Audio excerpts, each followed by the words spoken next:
അല്ലാഹു പറയുകയാണ് മനുഷ്യ, നിന്റെ ജീവിതത്തിന്റെ സാമൂഹ്യ ബന്ധത്തിലൂടെ കടന്നു ചെല്ലുമ്പോ, നീ ജീവിതത്തിൽ ഒരു സമൂഹത്തിന്റെ നടുവിൽ ജീവിക്കുമ്പോ ആരെയൊക്കെയാണ് നീ അതിരിട്ട് സ്നേഹിക്കേണ്ടത്, ആരെയൊക്കെയാണ് നീ സ്നേഹഭാജനങ്ങളായി നിന്റെ ഹൃദയത്തിനോട് അടുത്ത കൂട്ടുകാരായി നീ ആരെയൊക്കെയാണ് വാരിപ്പുണരേണ്ടത്.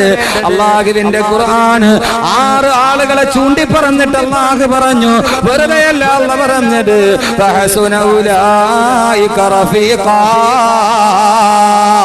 ഏറ്റവും നല്ല കൂട്ടുകാർ ഇവരൊക്കെയാണ്. നിന്റെ റഫീഖുകളിൽ റഫീഖ് എന്ന് പറഞ്ഞാൽ കൂട്ടുകാരൻ, നിന്റെ കൂട്ടുകാരിൽ ഏറ്റവും ഉത്തമരായ കൂട്ടുകാരി 6 ആളുകളാണ്.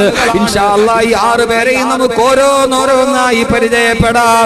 എന്നിട്ട് അല്ലാഹു പറയുകയാണ്, ഈ 6 പേരിൽ ഏതെങ്കിലും ഒരാളെ നിനക്ക് കൂട്ടുകാരനാക്കാൻ കഴിഞ്ഞാൽ, അവനുമായി ജീവിതത്തിൽ ബന്ധപ്പെടാൻ കഴിഞ്ഞാൽ, ഹൃദയത്തിന്റെ ഉള്ളിലൊരു ഭാഗതയം കൊടുക്കാൻ കഴിഞ്ഞാൽ, അല്ലാഹു പറയുന്നു, ദാലികൽ ഫളലു മിനല്ലാഹ്, അത് അല്ലാഹു ഒരു മനുഷ്യന്റെ ജീവിതത്തിൽ ചെയ്യുന്ന വലിയൊരു അനുഗ്രഹമാ. ദാലികൽ ഫളലു മിനല്ലാഹ്, അത് അല്ലാഹു നിന്റെ ജീവിതത്തിൽ നൽകുന്ന ഏറ്റവും വലിയ അനുഗ്രഹമാണ്. ഈ പറയുന്ന 6 പേരിൽ ഒരാളുമായി കൂട്ടുകൂടാൻ കഴിഞ്ഞാൽ, അവരുമായി കൂട്ടുകൂടാൻ കഴിഞ്ഞാൽ, വഖഫാ ബില്ലാഹി അലീമാ, ഇക്കാര്യത്തിൽ ഏറ്റവും അദൃശ്യമുള്ളവൻ, ഏറ്റവും കൂടുതൽ അറിയുന്നവൻ അല്ലാഹു തന്നെയാണെന്ന് അല്ലാഹുവിന്റെ വിശുദ്ധ ഖുർആൻ. അല്ലാഹു പറയുന്നു, 6 കൂട്ടുകാരെ നമ്മുടെ ജീവിതത്തിൽ ആരൊക്കെയായിട്ട് നമ്മുടെ കൽബിയായ ബന്ധമുണ്ടാകണം. കൂട്ടുകെട്ട് എന്ന് പറഞ്ഞാൽ ഒരു ഹൃദയപരമായ ബന്ധമാണല്ലോ, ഹൃദയവുമായിട്ടുണ്ടാകുന്ന ഒരു ബന്ധമാണ്. ഒരു വിഷയം അതിന്റെ ഒരു പുതിയ ശൈലിയിൽ പറയാൻ ഞാൻ ശ്രമിക്കുകയാണ്. ആ രീതിയിൽ നന്നായിട്ട് കേൾക്കണം. കൂട്ടുകെട്ട്, സ്നേഹബന്ധം എന്ന് പറയുമ്പോ എന്റെ സഹോദരങ്ങൾ, എന്റെ ചെറുപ്പക്കാർ അതേ ഗൗരവത്തോടെ തന്നെ എടുക്കണം. നമുക്കെല്ലാവർക്കും അറിയാവുന്ന ഒരു വസ്തുത, എന്നാൽ അതിന്റെ ഗൗരവം അറിയാതെ നാം തള്ളിക്കളയുന്ന ഒന്ന്, എന്റെയും നിങ്ങളുടെയും ഹൃദയത്തിന്റെ ആഴങ്ങളിലേക്ക് ഇറങ്ങാൻ അല്ലാഹുവിന്റെ ഖുർആന്റെ വെളിച്ചത്തിൽ ശ്രമിക്കുകയാണ് ഞാൻ. അല്ലാഹു തൗഫീഖ് നൽകട്ടെ. ഈ 6 പേരെയും ഇൻഷാ അല്ലാഹ് നമ്മൾ പരിചയപ്പെടുത്തി. ഇനി നമുക്ക് 3 ദിവസം കൂടെ ഉണ്ട്. പരിചയപ്പെട്ടിട്ട് ഇവര് നാളെ പരലോകത്ത് നമ്മുടെ കൂടെ എങ്ങനെയാവും? ഇവിടത്തെ കാര്യം നമുക്കൊരു വിഷയമല്ലല്ലോ. നാളെ നമുക്ക് ആഖിറവല്ലേ വിഷയം. അവിടെ ആരൊക്കെ കൂടെ ഉണ്ടാവും, ഉണ്ടാവില്ല എന്നതാണല്ലോ നമ്മുടെ പ്രധാനപ്പെട്ട ജീവിതത്തിന്റെ ജയപരാജയങ്ങളുടെ നിർണയം. അതുകൊണ്ട് ഇവർ ആഖിറത്തിൽ നമുക്ക് എങ്ങനെ ഉണ്ടാവും? നമ്മുടെ വിഷമങ്ങളിലൊക്കെ ഈ കൂട്ടുകാരുണ്ടാകും. ഒരു കൂട്ടുകാരൻ എന്ന് പറഞ്ഞാൽ സന്തോഷം ഉണ്ടാകുമ്പോ വേണം, സങ്കടം ഉണ്ടാകുമ്പോ വേണം, പ്രതിസന്ധികളിൽ കയ്യിൽ പിടിക്കാൻ വേണം. അതാണല്ലോ ഒരു ആത്മാർത്ഥ സ്നേഹബന്ധത്തിന്റെ ഏറ്റവും പ്രധാനപ്പെട്ട കാതലെന്താ? വെറുതെ രാത്രിയിൽ സ്വറ പറഞ്ഞിരിക്കാനും പട്ടച്ചാരായി അടിക്കാനും വേണ്ടിയല്ലല്ലോ കൂട്ടുകെട്ട്. ഒരു ആത്മാർത്ഥ സുഹൃത്ത് എന്ന് പറഞ്ഞാൽ സങ്കടം ഉണ്ടാകുമ്പോ കൂടെ വേണം, സന്തോഷം ഉണ്ടാകുമ്പോ പങ്കിടാൻ വേണം. അല്ലാഹു പറയുന്നു 6 പേരെ കൂട്ടുകാരാക്കണം. അതിലൊന്നാമത് അല്ലാഹു പറയുന്നത് ആരെയാ? ആദ്യമായി നമ്മുടെ ജീവിതത്തിൽ കൂട്ടുകാരനാക്കേണ്ടത് ആരെയാ? അല്ലാഹു പറയുന്നു, അള്ളാനെ കൂട്ടുകാരാക്കുന്നു. ആദ്യമായിട്ട് അല്ലാഹു പറയുന്ന ആരാ? അല്ലാഹുവിനെ. അതുകൊണ്ടാണ് ഞാൻ പറഞ്ഞത്, കേൾക്കുമ്പോൾ ചിലപ്പോൾ നിങ്ങൾക്ക് പെട്ടെന്ന് ദഹിക്കില്ല. ഞാൻ പറഞ്ഞുതരാം, നമുക്ക് നോക്കി. അല്ലാഹുവിനെ കൂട്ടുകാരനാക്കണം. നമ്മളും അല്ലാഹുവും തമ്മിലൊരു സ്നേഹബന്ധമുണ്ടാകും. അല്ലാഹു തൗഫീഖ് നൽകട്ടെ. എന്താ കഴിയില്ലേ? അല്ലാഹു നമ്മുടെ കൂട്ടുകാരനാവൂലേ? ആകാതിരിക്കാൻ ബുദ്ധിമുട്ടെന്താ? അല്ലാഹ് കൂട്ടുകാരനായി അല്ലാഹുവിന്റെ ഖുർആൻ തന്നെയല്ലേ പറഞ്ഞത്? നമ്മളോർക്ക് അല്ലാഹുമായിട്ടൊരു കൂട്ടുകെട്ടോ. അത് SMS അയക്കാൻ പറ്റൂല, മിസ് കോൾ അടിക്കാൻ പറ്റൂല. പിന്നെ എങ്ങനെ അല്ലാഹുമായിട്ടുള്ളൊരു സ്നേഹബന്ധം? എന്റെ സഹോദരങ്ങളെ, സഹോദരിമാരെ, അല്ലാഹുമായിട്ടൊരു സ്നേഹബന്ധം ഉണ്ടാകണം. അല്ലാഹു നമ്മുടെ കൂട്ടുകാരനാകും. ഞാൻ സമയം ഒരു 2 മണിക്കൂർ കൊണ്ട് അവസാനിപ്പിക്കേണ്ടതുള്ളൂ. കാരണം അതാണ് ഒരു യഥാർത്ഥ പ്രസ്ഥാനം. ഒത്തിരി വലിച്ചുവാരി 3-3.5 മണിക്കൂർ അങ്ങ് പോയാല് ഇയാൾ നിർത്തുന്നില്ലല്ലോ എന്ന് നിങ്ങളുടെ മനസ്സിൽ ഒരു അരോചകത്വം ഉണ്ടാകും. അപ്പോ പിന്നെ നമുക്ക് കേൾക്കുന്ന കാര്യം ജീവിതത്തിൽ അല്ലെ മനസ്സിൽ പകരാൻ പറ്റൂല. ആസ്വാദ്യമാകുന്നതോടൊപ്പം അരോചകമാകും വിധം സുദീർഘമാവാത്ത അർത്ഥദ്യോതകവും ആശയ സമ്പുഷ്ടവുമായ പ്രഭാഷണമാണ് അത്യുത്തമം. ഖൈറുൽ കലാമി മാ ഖല്ല വദല്ല. അരോചകമാകും വിധം സുദീർഘമാവരുത്. കേട്ടിരിക്കുന്ന ആളുകൾക്ക് ഇത് നിർത്തിയാൽ കൊള്ളാം എന്ന് തോന്നുന്നത് വരെ ഒരാൾ പ്രസംഗിക്കാൻ പാടില്ല. ചില ആളുകൾ പ്രസംഗിക്കാൻ തുടങ്ങിയാൽ പുറകിൽ നിന്ന് ചവിട്ടി തള്ളി ഇട്ടാലേ നിർത്തും, അല്ലെങ്കിൽ നിർത്തൂല. അതൊരു പ്രഭാഷകന്റെ ഗുണമല്ല. പ്രഭാഷകൻ 10 മിനിറ്റ് അനുവദിച്ചാൽ 9 മിനിറ്റും 59 സെക്കൻഡും ഉള്ളപ്പോൾ അയാൾ നിർത്തിയിരിക്കും. അതാണ് പ്രസംഗം. അപ്പൊ അതുകൊണ്ട് നമുക്ക് 2 മണിക്കൂറിനുള്ളിൽ അവസാനിപ്പിക്കണം. അതുകൊണ്ട് ഞാൻ എല്ലാം വിട്ടിട്ട് നേരിട്ട് വിഷയത്തിലോട്ട് പോവാൻ. അള്ളാഹു നമ്മുടെ കൂട്ടുകാരനാവും. അള്ളാഹു നാമുമായി നമുക്ക് അള്ളാഹുമായിട്ട് അങ്ങനെ ഒരു ബന്ധം നൽകി അനുഗ്രഹിക്കട്ടെ. എന്റെ അള്ളാഹു നമ്മുടെ കൂട്ടുകാരനാവൂലേ? ആകും. കാരണം നമ്മളെപ്പോലൊരു മനുഷ്യന്റെ കൂട്ടുകാരനായിരുന്നു അള്ളാഹു എന്ന് അള്ളാഹു തന്നെയാ പറഞ്ഞത്. അള്ളാഹു ഖുർആനിൽ പറഞ്ഞതെന്താ? വത്തഖദല്ലാഹു ഇബ്രാഹീമ ഖലീലാ.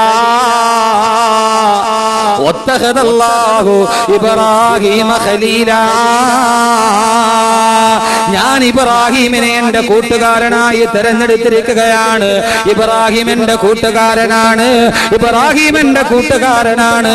ഇബ്രാഹിം എന്റെ സ്നേഹിതനാണെന്ന് അല്ലാഹു തന്നെ ഖുർആനിൽ പരിചയപ്പെടുത്തുമ്പോ ആരാ സഹോദരങ്ങളെ? ഇബ്രാഹിം നബി അലൈഹി സ്വലാത്തു വസ്സലാം 4000 വർഷങ്ങൾക്കപ്പുറം ഇന്നത്തെ ഇറാഖിന്റെ യൂഫ്രട്ടീസ് നദിയുടെ തീരത്തുകൂടി വിഗ്രഹാരാധകനായ ഒരു പിതാവിന്റെ മകനായി ജനിച്ച യൂഫ്രട്ടീസ് നദിയുടെ തീരത്തുള്ള ഒരു ചെറ്റക്കുടിലിൽ താമസം ആരംഭിച്ചത് യുവാവല്ലയോ? എന്നെയും നിങ്ങളെയും പോലൊരു യുവത്വത്തിലൂടെ കടന്നുപോയ മദ്യപാനിയായ ഒരു പിതാവെന്ന് പറയുന്നത് പോലെ മദ്യപാനം വേണമെങ്കിൽ തൗബ ചെയ്താൽ അല്ലാഹു പൊറുക്കുന്നതാ. അല്ലാഹു പൊറുക്കില്ല എന്ന് പറഞ്ഞ ശിർക്കിന്റെ അപ്പോസ്തലനായ ഇബ്രാഹീമിന്റെ പിതാവ് വിഗ്രഹത്തിന്റെ കച്ചവടക്കാരനാണ്. അല്ലാഹ് കിട്ടപ്പെടാത്ത വിഗ്രഹ കച്ചവടം നടത്തിയ വിഗ്രഹ കച്ചവടക്കാരനായ ഒരു പിതാവിന്റെ മകനായി ജനിച്ച ബാല്യത്തിന്റെ എല്ലാ ബുദ്ധിമുട്ടുകളും അനുഭവിച്ച ഒരു സാധാരണ ചെറുപ്പക്കാരനായിരുന്ന ഇബ്രാഹിം നബി അലൈഹി സ്വലാത്തു വസ്സലാം. ആ ഇബ്രാഹിം നബിയെ കുറിച്ച് അല്ലാഹു പറഞ്ഞതെന്താ? വത്തഖദല്ലാഹു ഇബ്രാഹീമ ഖലീലാ. എന്റെ ഇബ്രാഹീമിനെ ഞാൻ എന്റെ കൂട്ടുകാരനായി തെരഞ്ഞെടുത്തതാ. അള്ളാന്റെ റസൂലിനെ കുറിച്ച് നമ്മൾ പറയുന്നത് എന്താ? അള്ളാന്റെ ഹബീബ് എന്നല്ലേ?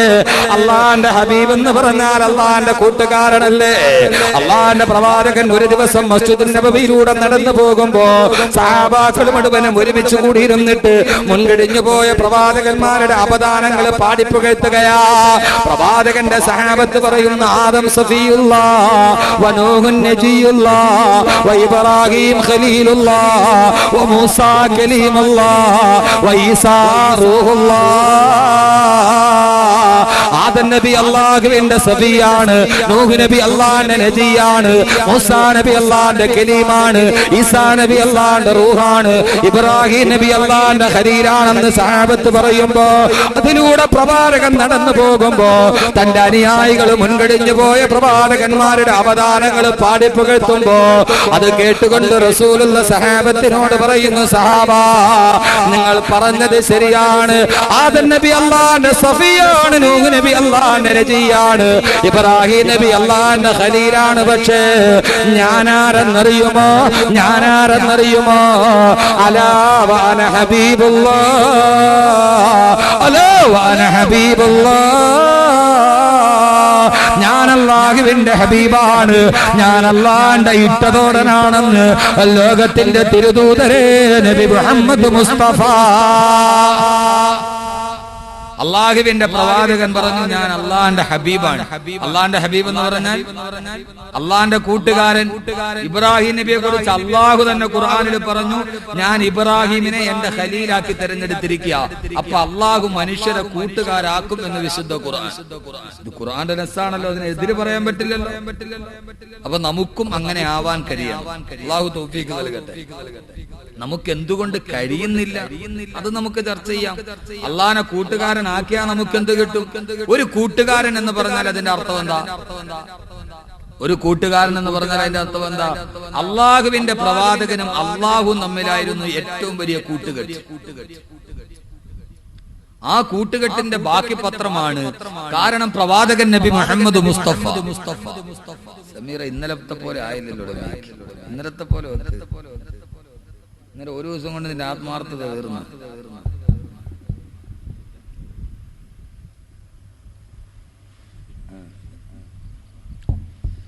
ഇന്നലെ അല്ല ആത്മാർത്ഥ. ഇങ്ങനെയാണ് ആലോചന ഒന്നും വരില്ല. 2 ദിവസം കഴിഞ്ഞാൽ കളഞ്ഞിട്ട് പോകുന്നു.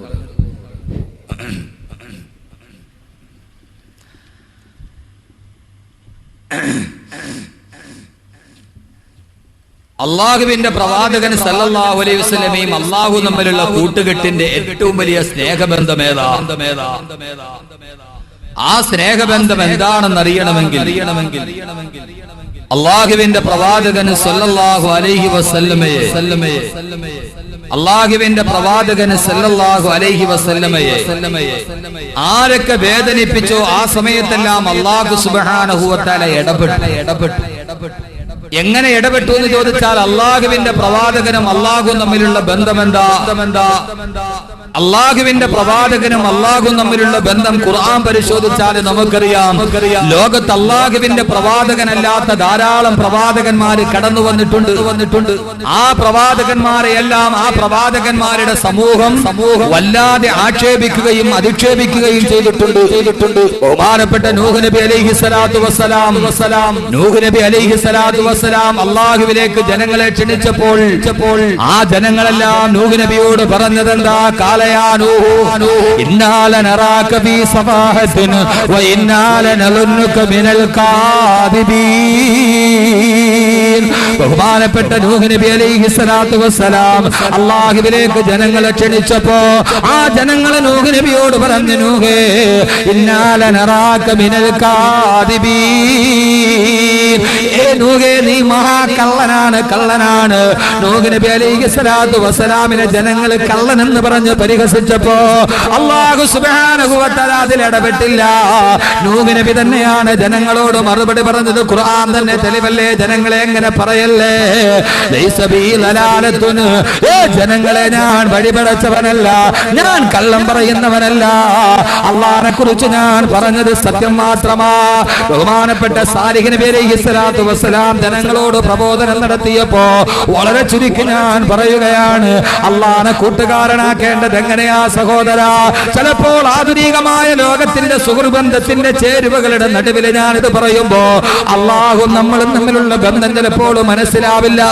പക്ഷെ അള്ളാഹുമായിട്ട് മാനസികമായിട്ടൊരു ബന്ധമുണ്ടാക്കേണ്ടത് എങ്ങനെയാ? സാലിഹ് നബിയോട് ജനങ്ങൾ പറഞ്ഞു, സാലിഹേ ഇന്നാ ലനറാക ഫീ സഫാഹത്തിൻ വ ഇന്നാ ലനളുന്നുക മിനൽ കാദിബീൻ. സാലിഹേ നീ മഹാവിഡ്ഢിയാണ്, നീ പമ്പര വിഡ്ഢിയാന്ന് പറഞ്ഞപ്പോ സാലിഹ് നബിയെ ജനങ്ങൾ മുഴുവനെ സഫീഹ് എന്ന് വിളിച്ചപ്പോ അള്ളാഹുവിന് ഒരു പ്രശ്നവുമില്ല, അള്ളാഹു ഇടപെട്ടിട്ടില്ല. സാലിഹ് നബി തന്നെയാണ് മറുപടി പറഞ്ഞത്, ജനങ്ങളെ കാലയാ ഖൗമി ലൈസ ബീ സഫാഹത്തിൻ ഇന്നാ ലനറാക ഫീ സഫാഹത്തിൻ കാലയാ ഖൗമി ലൈസ ബീ സഫാഹത്തുൻ വലാകിന്നി റസൂലും മിർ റബ്ബിൽ ആലമീൻ. ഏ ജനങ്ങളെ എനിക്ക് വിഡ്ഢിത്തമില്ല, ഞാൻ അള്ളാഹുവിന്റെ പ്രവാചകനാണെന്ന് പറയുമ്പോ എത്രയോ പ്രവാചകന്മാരെ നബിമാരെ ആ സമൂഹം മുഴുവനും ചീത്ത വിളിച്ചിട്ടുണ്ട്, കല്ല് പറക്കി എറിഞ്ഞിട്ടുണ്ട്. അപ്പോഴൊന്നും അള്ളാഹു ഇടപെട്ടിട്ടില്ല. പക്ഷെ അള്ളാഹുവിന്റെ പ്രവാചകൻ സല്ലല്ലാഹു അലൈഹി വസല്ലമ അള്ളാഹിന്റെ കൂട്ടുകാരനല്ലയോ, അള്ളാഹിന്റെ ഹബീബല്ലയോ? ആ പ്രവാചകനെയാണ് വലീദ് ഇബ്നു റബീഅ വന്നിട്ട് വിളിക്കുന്നത്, ഏ മുഹമ്മദേ ഇന്നക ലമജ്നൂൻ, നീ ഭ്രാന്തനാണ് മുഹമ്മദ്, നീ ഭ്രാന്തനാണ് മുഹമ്മദ് എന്ന് വിളിക്കുമ്പോ അള്ളാഹുവിന്റെ റസൂലിന്റെ ഹൃദയത്തിന് വല്ലാതെ വേദനയാ. പ്രവാചകൻ സല്ലല്ലാഹു അലൈഹി വസല്ലമേ ഒരാൾ വന്നിട്ട് വെറുതെ ഭ്രാന്തൻ എന്ന് വിളിച്ചപ്പോ അല്ലാഹു സുബ്ഹാനഹു വ തആല പെട്ടെന്ന് ജിബ്രീലിനെ പറഞ്ഞു വിടുന്നു, ജിബ്രീലേ പോവുക, എന്റെ കൂട്ടുകാരനെ ആരെങ്കിലും തെറി വിളിച്ചുവോ, എന്റെ കൂട്ടുകാരനെ ആരെങ്കിലും വല്ലാതെ വഴക്ക് പറഞ്ഞുവോ